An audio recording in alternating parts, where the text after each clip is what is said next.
Magandang gabi sa aking mga dating kasama na nakipaglaban sa kabundukan.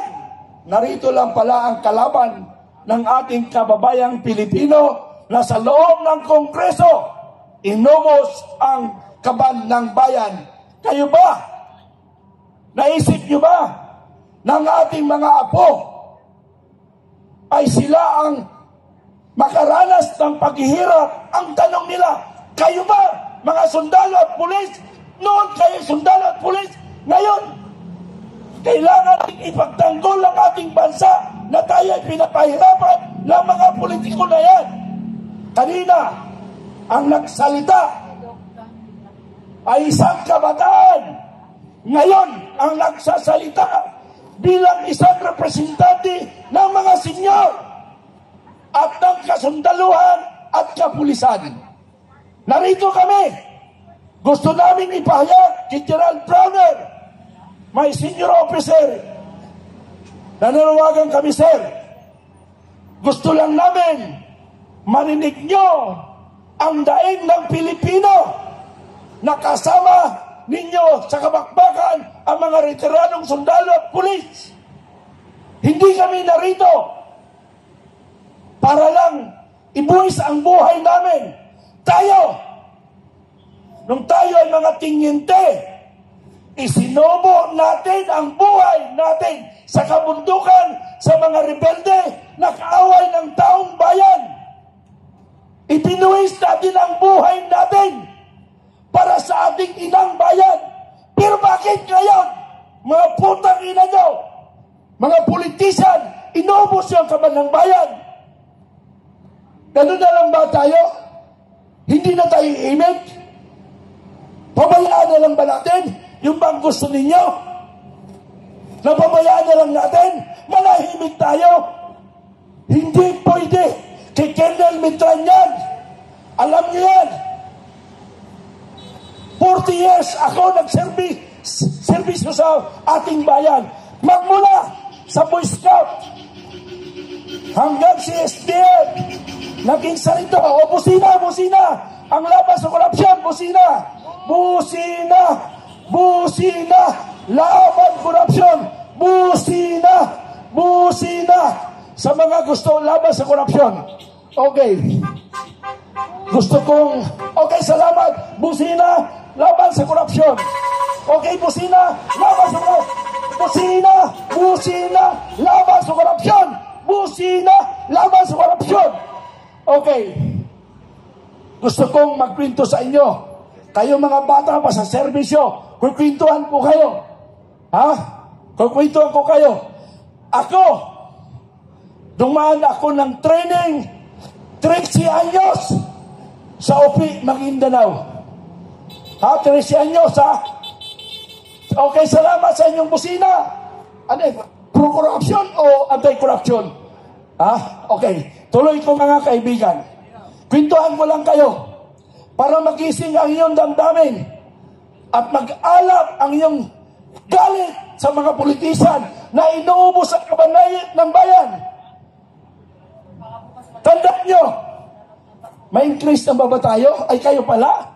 Pulis at sundalo? May increase kayo? Alam mo yung increase sa inyo? Subsistence allowance na hawak-hawak na mga officer, lalo na sa sundalo, kinokontrol pa rin. Sweldo yun, hindi yung sweldo. Pagkain lang yun. Paano yung pamilya nyo hindi kakain? Naisip nyo ba yun? Na subsistence allowance ang in-increase sa inyo? Naisip nyo ba yun? Hindi sweldo yun. Paano yung pamilya nyo? Hindi na ba nila iniisip? O yung bulsa nilang iniisip? Okay, mga kaibigan, ituloy ko yung kwento ko para inspirasyon sa mga bago sa serbisyo at yung mag-retire. History. Aywan ko lang kung may makabreak ng record ko. Sino makabreak sa akin ng record? Nagmula ako 13 anyos. As Boy Scout, nag-training ako 13 anyos. Lahat ng basic military training pinagdaanan ko. Yung rappelling, commando crawl, Lahat yan pinagdaanan ko. Ako ay nakasaka-saka. Alam mo niyo, saka-saka? Nakatsinilas lang ako nag-training. Nung mag-river crossing ako, yung bayag ko, mainit-init kasi nga hindi ako naka-uniforme. Short pa ba yung gamit ko? Tuwang-tuwa yung mga sundalo. Tingnan mo yung batang yun, oh. Ang tapang. Oh, 13 anyos ako nun. Oh, after my training as Boy Scout volunteer, July 24, 1974, ako ay first year high school na. So therefore, ang edad ko ngayon ay 14 anyos. Busina, busina, busina, laban sa corruption. Okay, tuloy natin para humababa. Kasi po, habang hindi sumasagot, si General Browner, hanggang dito kami mamatay sa kalsada na ito sa Boni Serrano.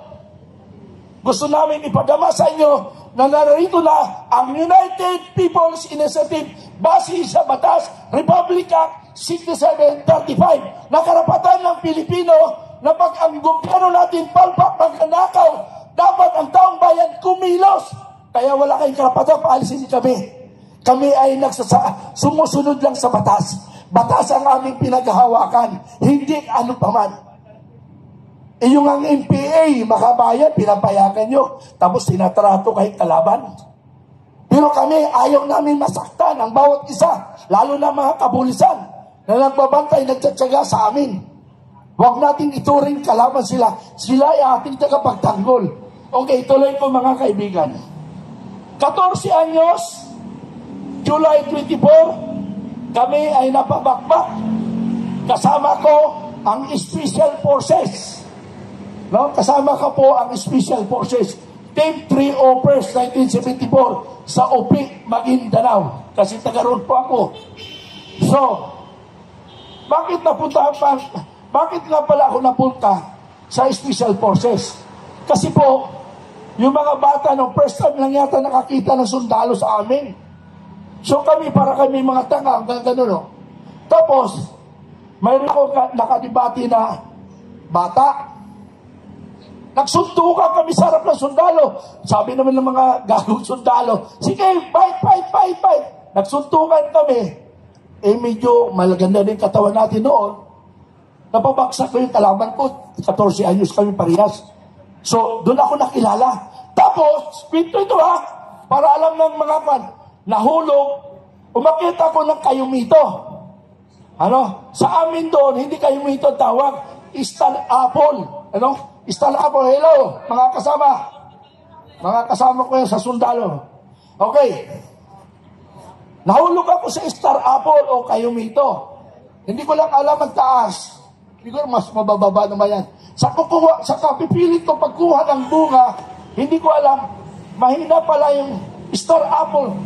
Nahulog, naulap.